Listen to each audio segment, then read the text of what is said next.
Alright, and that's probably just thrown some continuity errors in there. I will restart.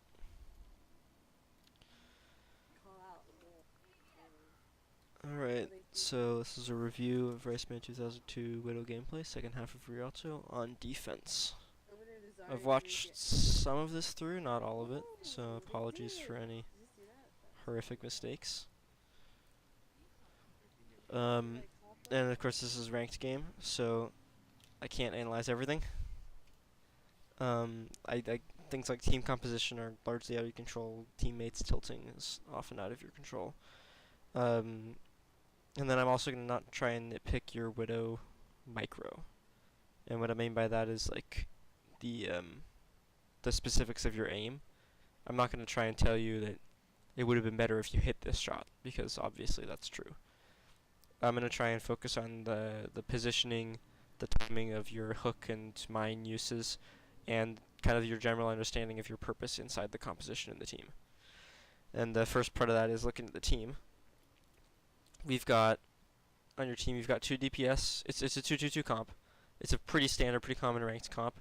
You've got double sniper, and then you've got Ryan, Zarya, Zen, Mercy. And on paper, these are really 3 really strong pairs, and we actually saw this a fair amount in Overwatch League. It's a fairly strong comp, but it's a lot more difficult to play well than a lot of people realize.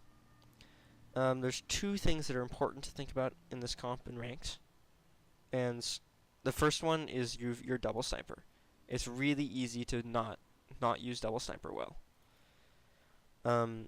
especially at high levels. A sniper can really lock down a sightline. And it's whenever somebody steps into that sightline, there's just a chance that they are gone instantly. And that becomes a really high chance at high levels in Overwatch League. In Gold, not as much, but you still want to play with that in mind. You don't want to take unnecessary risks, and you'd want to play to maximize your sightlines. And that's what Double Sniper's really good at, is maximizing those sightlines. Widow and Hanzo, if they're standing right on top of each other, if they're watching the same sightline, then they're not all that effective. Because likely they're just going to be poaching each other's kills and taking each other's shots. And so you're not really going to be getting the most use out of them. And then in addition, when one of them is flanking or taking a different sightline, which doesn't necessarily have to be on the flank, you could have 2 sightlines in really similar places, but when one of them is flanking, you gain so much utility from taking that sightline. You force a shield rotation from the enemy tanks, you force the enemy supports to rotate and to pay attention to 2 sightlines at once instead of 1. And if the enemy has like a Zen Ana or something that's not very mobile, then that can be very, very powerful. And I mean, it's powerful even if they don't have it. So that's the first thing to think about. And the second thing is ult rotations. And in ranked, this is like the number 1 thing that people horribly mess up in ranked, and that's using your ultimates well. Because everybody's seen the Grav Dragon combos that pros pull off, and they're really, really powerful. Ultimate combos, especially in the GOATS meta, are one of the only ways to really win fights firmly. And so a good thing to do at the start of the game is to try and identify what your ultimate combos are going to be, and so when you need to use which ultimates. And in this comp, there's an obvious combo. You've got your Grav Dragon. So you're not playing the Hanzo or the Zarya, but it is important for you, if your team isn't doing it, it's important for you to help them by telling the Hanzo and the Zarya what they can do. You can tell them that, Hanzo, combo your ult with Zarya, or Hanzo, hold Dragon here, Zarya's almost got Grav, or hold Grav, we're close to Dragon, or, we're not close to Grav, Dragon's good. And you can use things like that to try and kind of show your Hanzo and Zarya how to combo their ults, and that can be very effective. And then, in addition, the other ults to be aware of on your team is the Valk and Trance. Trance is a really difficult ult to use well and to get value out of, and so it really helps to plan out when you're going to use Trance. If they've got a Genji, you might say, we plan to hold Trance for Blade. Or if they've got a Zarya, you might plan to hold Trance for Grav. And then Valk is also a difficult ultimate to get value out of, because it doesn't do as much healing as Trance, but it also has the damage boost. So, and it's really up to Mercy players. There are some Mercy players that are brilliant at using Valk, but And I don't know who this Mercy player you're playing with is. They're gold as well. So it can be good to arrange Valk beforehand, but it's much more up to the Mercy, and I don't have as good of an understanding of that. But generally, Valk is more used as an initiating ult to give your team the damage boost and let them push onto the other team, as opposed to a defensive ult. So then let's see what the enemy team is running and how you open up this game. Did you say near me? I was gonna say, I don't. Oh, and the other thing with this composition, and I noticed, let me go back to the where it showed the composition, is that you have a Mercy, and the Mercy in this composition is not most effective boosting the Widow. And I haven't seen the gameplay, I haven't focused, so I don't know if this Mercy is just pocketing you, but that's not the most effective use of Mercy in this composition. The most effective use of Mercy is definitely going to be to pocket or to damage boost the Hanzo, not necessarily pocket, because the tanks need healing as well. But Hanzo's Storm Arrow does a lot more damage than anything Widow puts out. So damage boosting that will allow you to, one, deal a ton of damage and put a ton of pressure on the enemy tanks and supports, but also to get Dragon faster and if you can get Dragon faster, that makes you able to use your combos much better. Because if your Hanzo can be getting 2 dragons to every 1 grav the Zarya gets very cleanly, that makes the combos much easier to pull off. Did you say near me? I was gonna say, I don't serve alcohol to ladies.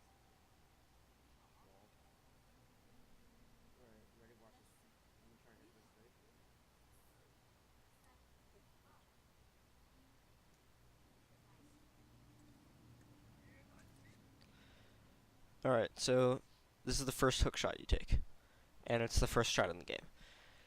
And this can be a really good shot. Hook shots in the start can be good, because often the enemy won't expect it.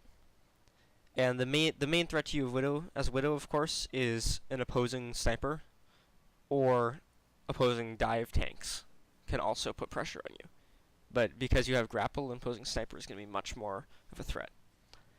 Now, the reason that I take fault with this hook shot that you do at the start is because of where you end up. So you end up on the low ground here, and while you're with your team, there's 2 problems with this. First, your Hanzo's right here, and so now you are watching the exact same sightline as your Hanzo. So that means you're not getting the most effectiveness out of your Widow. So if you were up here, or if you were behind you, on the high ground behind you above, that would make you a lot more effective because you're covering a different sightline from the Hanzo, and so you're denying them more space. And the second thing is and you couldn't have done this before the game, but now you can definitely see that they're running 2 dive tanks. They're running Monkey and Diva. And the dive tanks can definitely get on you. And the way that you would escape from those dive tanks is by grappling away. And you've just used your grapple. So if the tanks recognize that you're a Widow and you've used grapple, and that since you're right in the middle of your team in the low ground here, then they probably can't dive you here. But if you'd hookshotted onto here right at the start, then you'd be up here with no grapple, and they'd have Monkey Diva with all of their cooldowns able to dive you. So that's something to think about. I think a better grapple than this would have been, you could still grapple up this wall, but if you'd landed on the high ground behind you, or I don't think it would have been possible to land over here, but if you landed on some high ground, then that would have made you in a slightly different sightline from the Hanzo, and also in a more defensible position.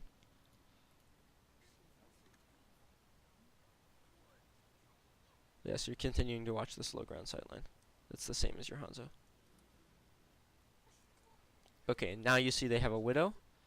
So I think I see your thought process here. Your first, since their shield has been very, well, it's round, I suppose. They drop shield over here. They don't have a lot of cover here, especially with Monkey Diva. You've been trying to hit the supports on the sides, but now you see that the DPS they're running is Ashe and Widow up here. And you know, and I think you recognize this, that you need to prioritize the Widow and the Ashe, because those are the main threats. If you can win the Widow duel, and then you can effectively win the fight. that was a good use of grapple. You so the monkey jumped you. He missed his jump, right? He landed his jump on this high ground and then fell down. So if he landed down, he would have knocked you back. But you did a good job grappling away. So there's the right use of the cooldown of grapple to get away from the jumping monkey. And then your mercy's now on you, and the monkey can't kill you now. So what would have made that a whole lot easier, though, is if you'd been on that high ground at the start. Because you wouldn't have actually needed to use grapple. You could have guaranteed that you dodged the monkey's damage by just dropping to the low ground, and then he would have had the drop as well. And so you wouldn't have taken jump damage regardless. He missed jump, and that was fortunate, but it could have been played better. And then your hook shot away was fine. There's Surefour's got a great video on kind of Widow duel technique. He explains some of the nuances of when to hook shot and not. That's a great video to watch.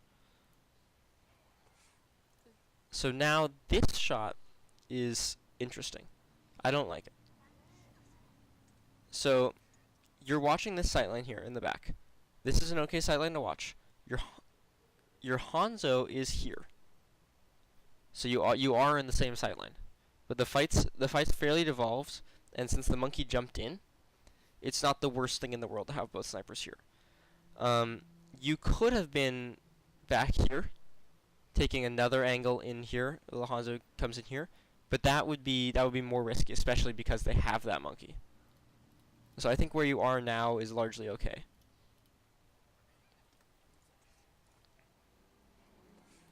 But then this hook shot just stands out to me as being weird.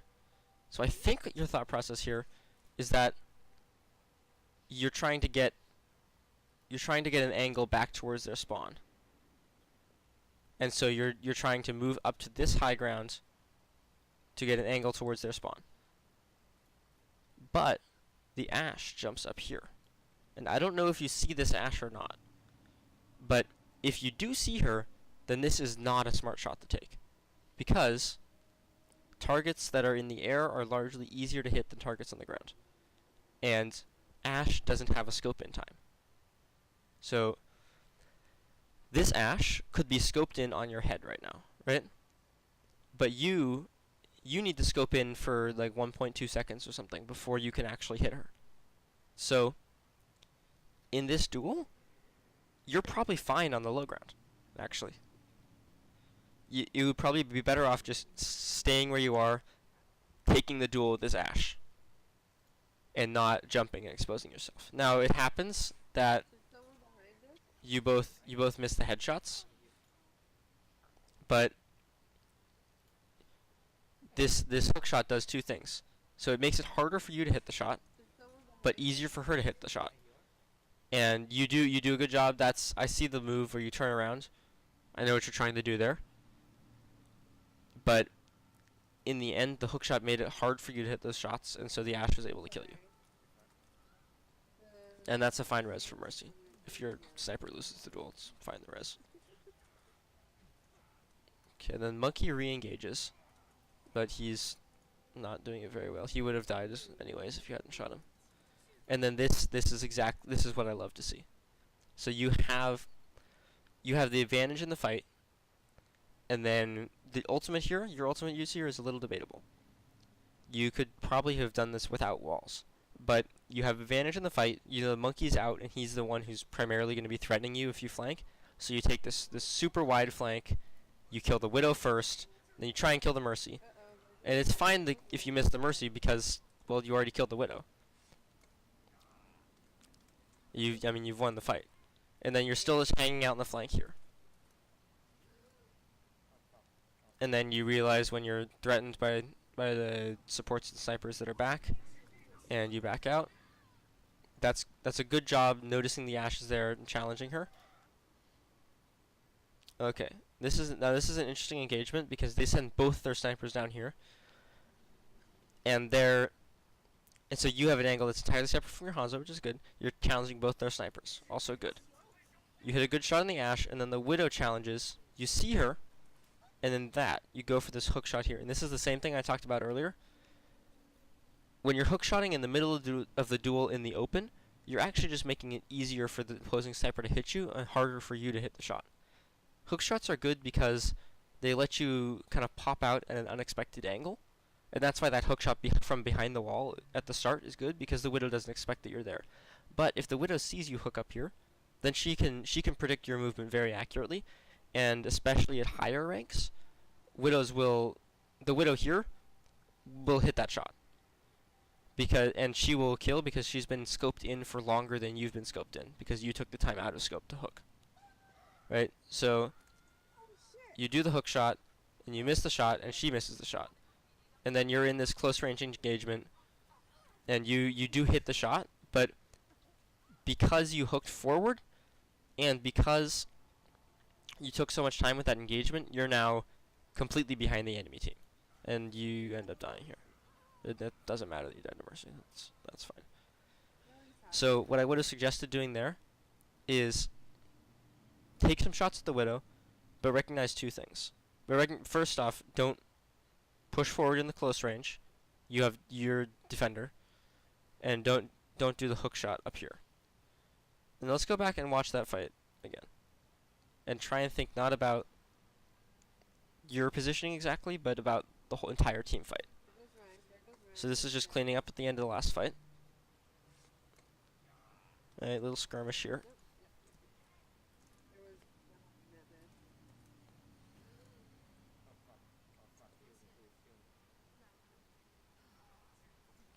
So now you can see their tanks are pushing.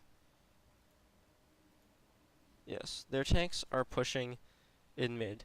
You see Mercy, Winston, and Reinhardt here, and then you see your trap triggered, and so you know the snipers are here, and the Ana's probably back on the bridge still. So then, while you're and your Hanzo Dragons, but while you're dueling this Widow, right? It's hard to tell, but I think this is what's happening is their tanks are pushing up, and so their tanks are actually closing you off. And so by hook-shotting away, you're getting away from their tanks, but you're also cutting off your only escape routes, right? And so now you turn around, and the Mercy and both tanks are behind you, and they're blocking your way out. So what you could have done instead is, in this engagement, right, you don't need to kill this Widow. Because if you lose the duel here, if this Widow kills you, then they win the fight, most likely. Because, well, you've killed the Ashe. But I think they'll have a higher chance of winning the fight if the Widow kills you. Picking the defending Widow is very, very strong. But if you kill their Widow, you don't actually gain a ton, because your tanks are already giving up that position. And I think you end up trying to retake it with Grav later in the fight. It's hard to see, but especially in a more coordinated team, it's not worth it to try and take this duel, especially because you don't have much cover, and you have to remember any Widow can kill you instantly. So I think what would be better, actually, in this situation is to just hook away. Just run away and find a place where it's better, where you have more advantageous cover, and make their Widow challenge you again, because she is on attack and she has to. And if you do that, then you'll actually be in position to deal damage under their tanks. You'll force their tanks to shield or to push you. And as is your team grabs and get some good kills and you stabilize a little bit. But, you know, if your team hadn't used that grab, then perhaps you would have lost the fight.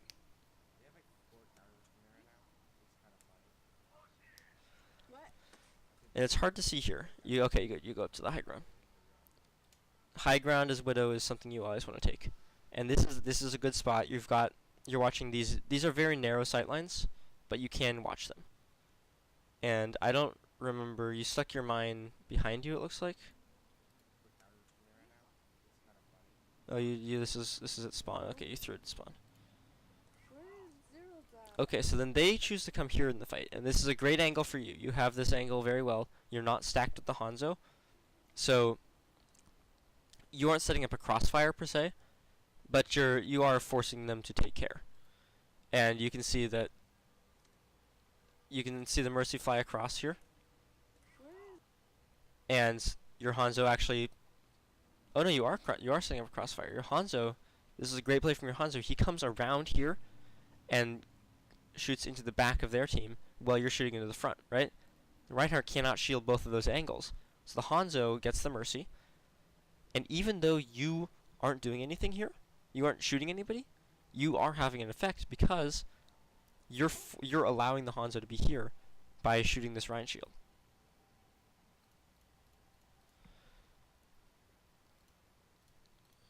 Zero die. Yep, and then you can just shoot the tanks.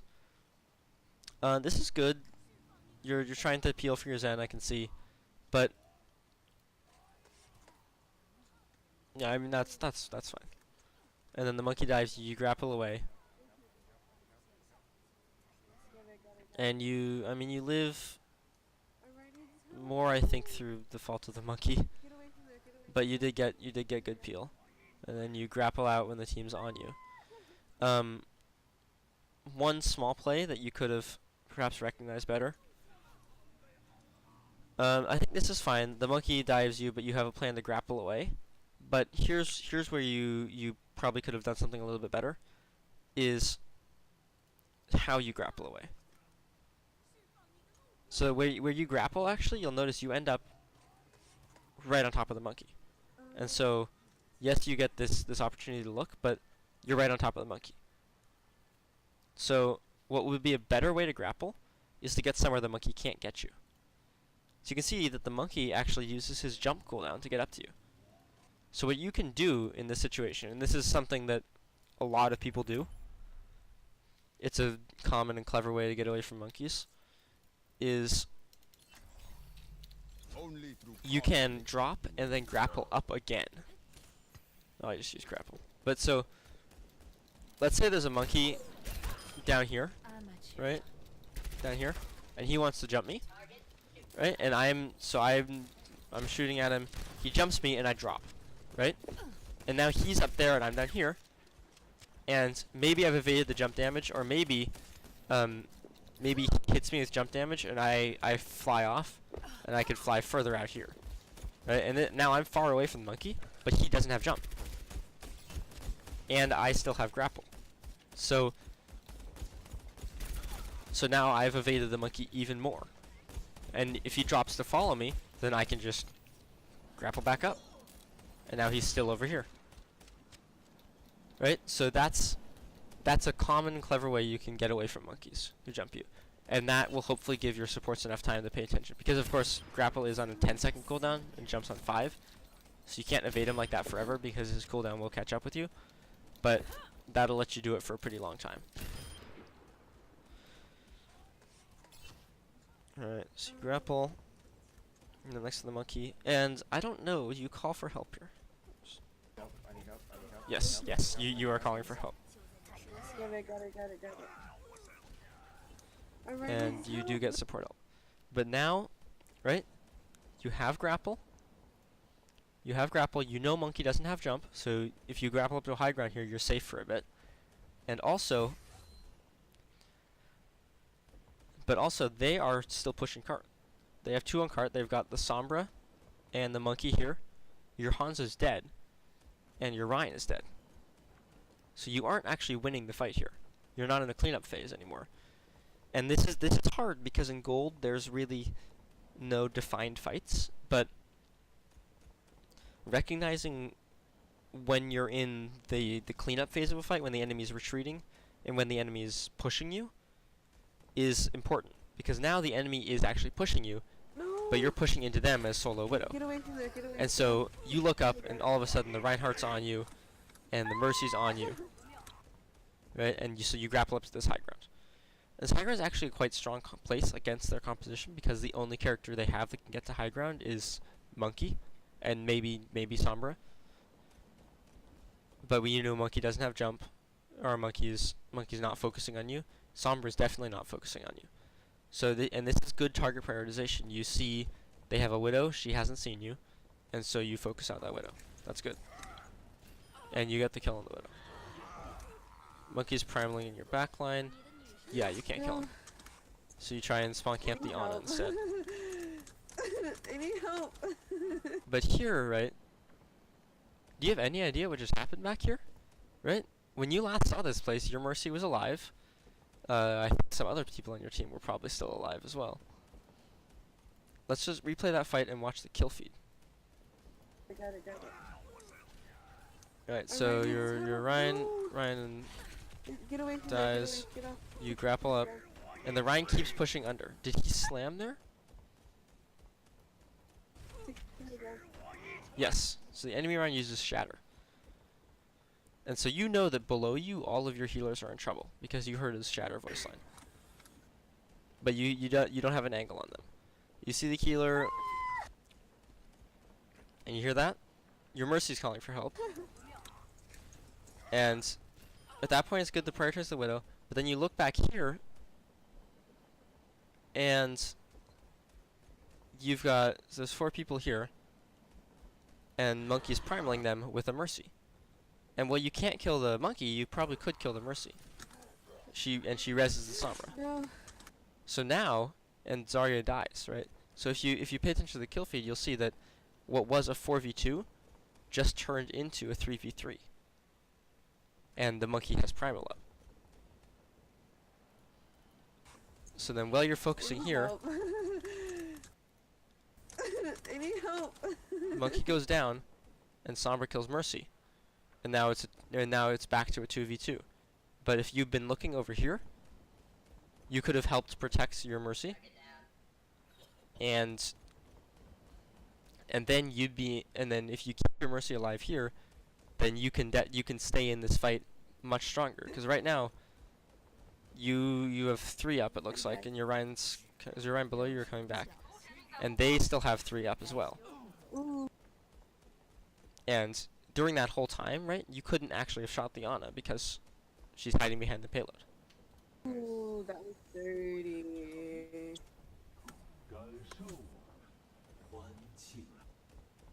Alright. And then God, you're right that that's probably a lost fight. Or at least a fight where you're going to have to step back and regroup a bit. But there's 2 things with that. And one of them is kind of a larger scale thing. And I'll talk about that later. But here, when you're slept, you have to decide whether you're going to go off on a flank or back to your team. Because staying right here is probably not an option, considering that you just got slept here.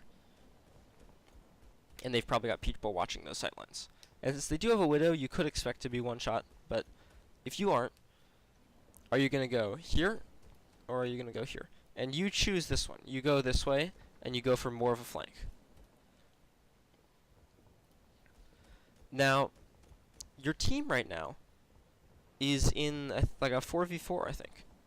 It's a fight that they can win. So,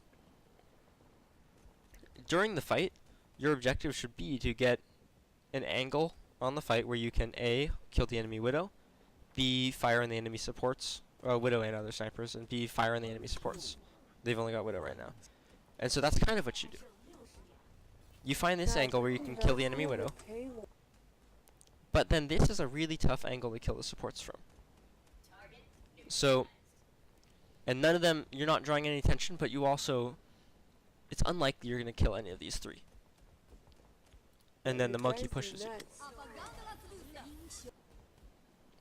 So regardless of the ults here, you really can't control what's going on in this fight at the moment. I'm going to talk about communication in a bit, but at the moment, right, your team is just fighting this out. And in a professional environment, they would be discussing this, and they would be coordinating this, and you would be coordinating yourself. Because those are the 2 units of the team. And then here's another instance where you can use that grappling up to high ground, right? So the Monkey jumps you, you drop, but you grapple over here, and then you cut it short and try and look for a pick. What if, instead of doing that, you grapple back up to high ground? Well then you're up here, and Monkey, he's dropped, right? He's here. And he can't hit you now. And additionally, you could have grappled up to the high ground over here and put yourself further behind. And then that gives you a sightline that's much, much easier to hit onto the supports, and the Monkey's still over here. Right? So this is kind of one thing that's important to do with Widow, is kind of give yourself the easiest shots, I guess. So you're running from the Monkey a lot, and some of that can be solved with positioning, some of that can be solved with more awareness of your team, and some of that can be solved with more coordination in your team. But after you get pushed with the Monkey, and after you have to change positions, it's important for you to look for positions where you can hit easy shots, where you can challenge the other snipers without having to hit insane shots. Because even the best Widows aren't going to hit hard shots. The ability to So then the other thing that really would have helped there is communication with the team. Right? So this whole game you really haven't communicated with your team. I can see that you're in the team chat here, but I haven't seen anyone, or heard anyone on your team speak. And as far as I can tell, you're only speaking in Discord to the person you're playing with, and they're only speaking with you. So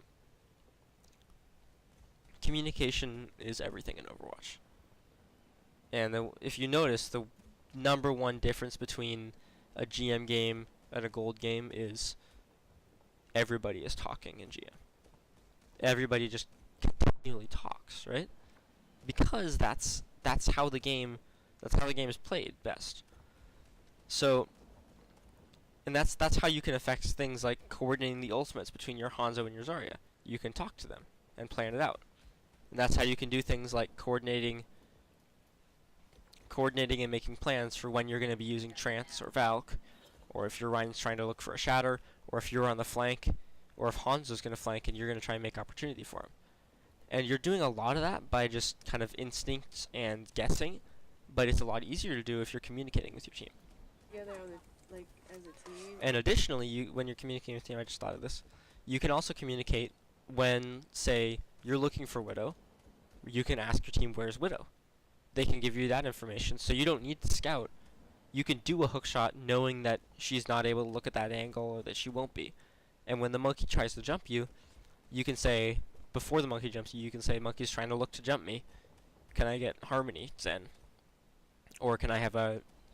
Well, Zarya probably won't bubble you in this comp, but I think maybe, Mercy, could you look for me? On the Okay, payload, so you which lost is that point. nuts. Like, And we're yours, all over last it is night, gold. and Right? it's Your just team's going to stagger. And learning how to not stagger is, I mean, it's part of communication. It's partly having a slightly better awareness of your teammates and of the enemy team's positions.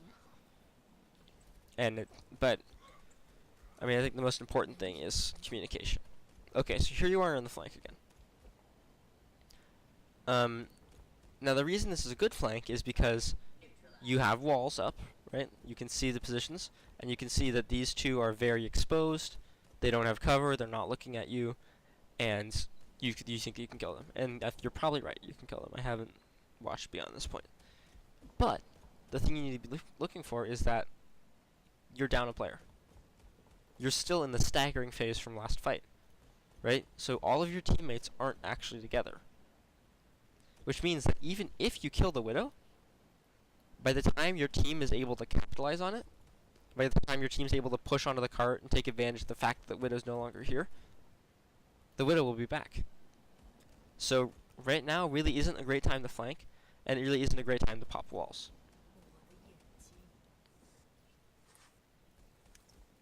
You're wasting walls. You could hit the shot there.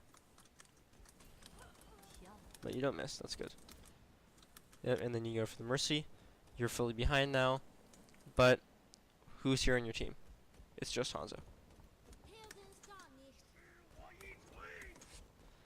And now he's shattered something, but now you're behind. You can't see anything.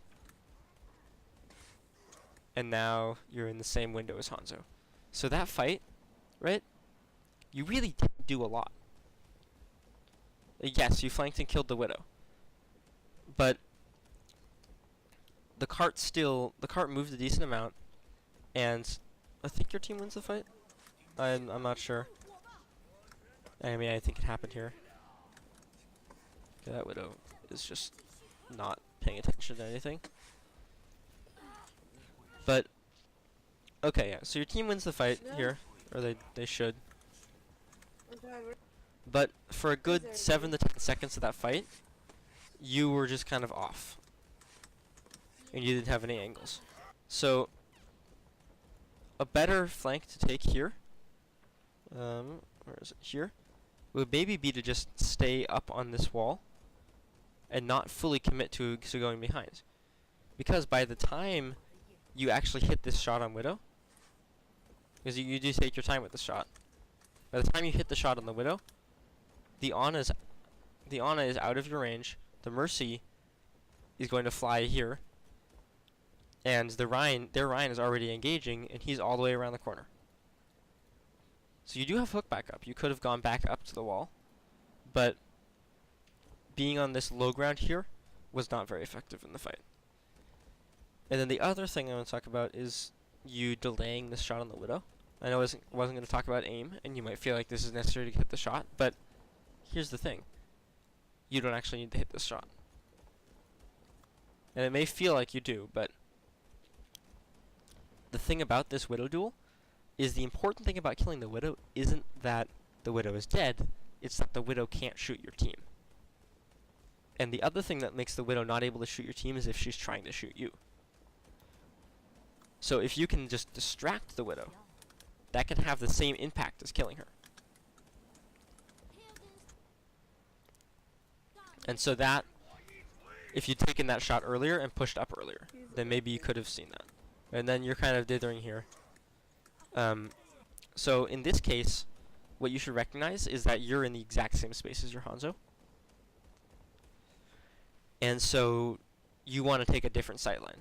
And you want to force your enemies to try and make a rotation. You want to make them make a mistake. So by being in the same space as the Hanzo, neither of you are doing much. And you're really... So in this case... Okay, in this case the Widow comes back. And this is their Widow being something of an idiot. And then you drop from the window here. And you... Where is everybody? Okay. You hook shot up here. And I'll say it again, I don't think your hook shots are great. I think that they're cool, that they're not super effective. What you could have done instead here is instead of going this way, you do take a flanking position on the team, but they have Winston here, and they have, you don't know it, but there is a Ryan back here. So, but instead, a safer play here would actually probably be to go to your back left right now. So find a better angle of this.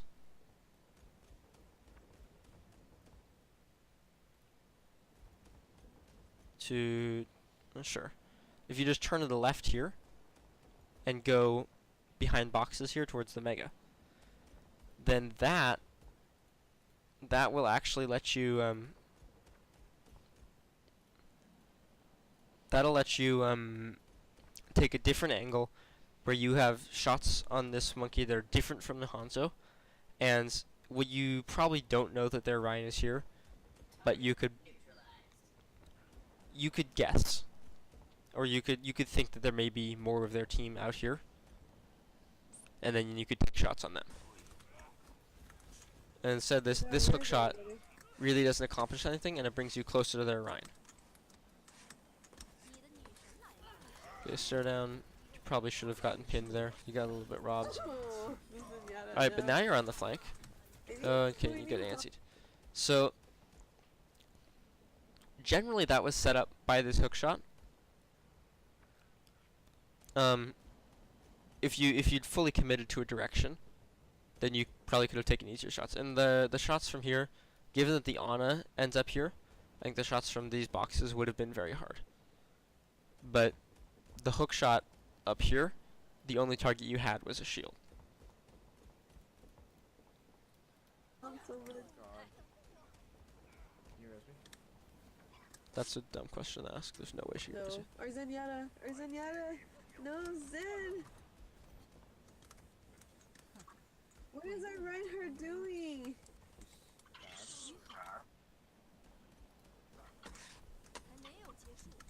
Alright, I'm not going to talk about communication here. Can I get help with this monkey? Oh my Their god. Widow's not really doing anything.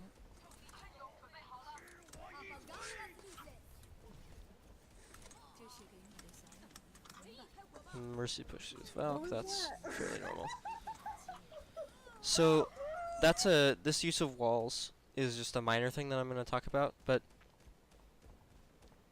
you probably didn't need to use them here. Your teammate won the fight, and the walls didn't make a difference in you winning the fight or not. But there are situations, right, in which walls can make a really significant difference in winning versus losing a fight. Yep, just staggering out now. But so here, this is a place that I want to talk about micro, and this might be the only time in the video. So this, how do you use Sonic? Any kind of wall hack. So your Hanzo Sonic's this wall. This is amazing. This is a great Sonic because it shows. You can see the Mercy here. You can see the Ana here walking.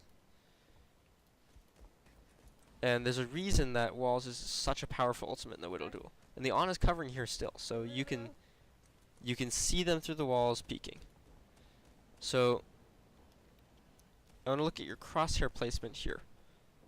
Your crosshair placement is it's above the head of the Ana. So you can see you're actually above head level here. And you're out from the wall.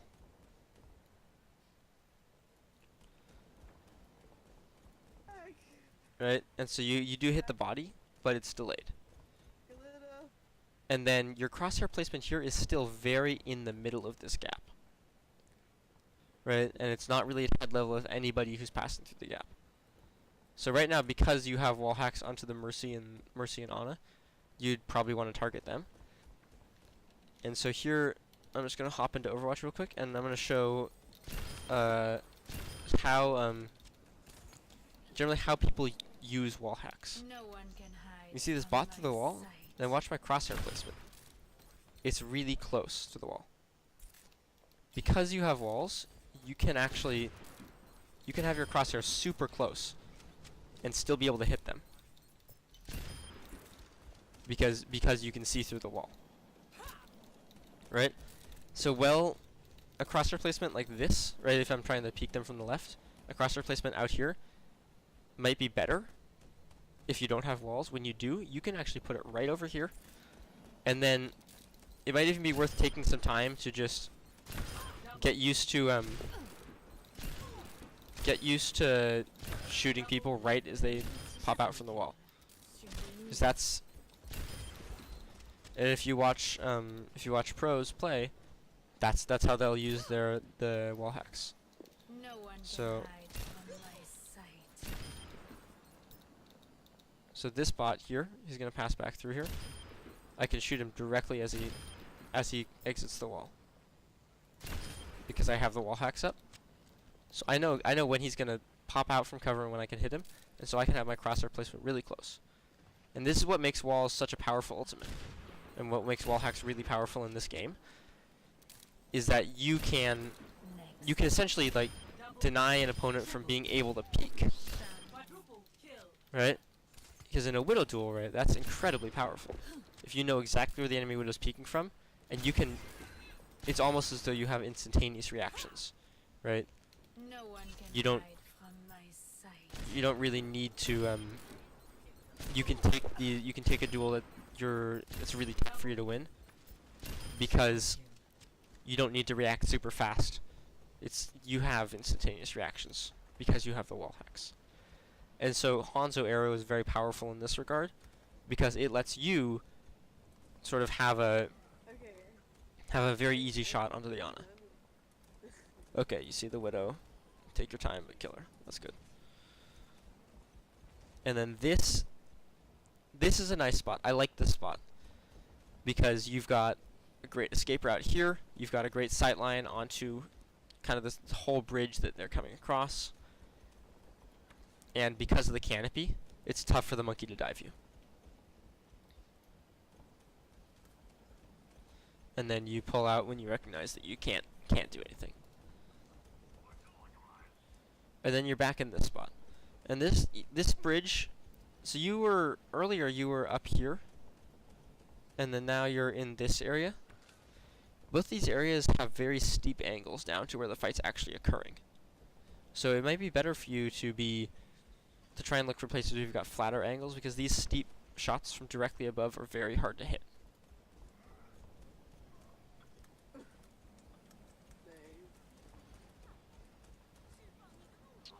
Yeah, and again, you're kind of sitting here. I think you're waiting for the Widow here. Yep, and you see the Widow. Their Widow really is not doing anything. This is a pointless hook shot. You've just wasted your hook cooldown. And then you've lost the Widow. And so, you took that fight. You could have killed the Widow here. Right, you can see her here.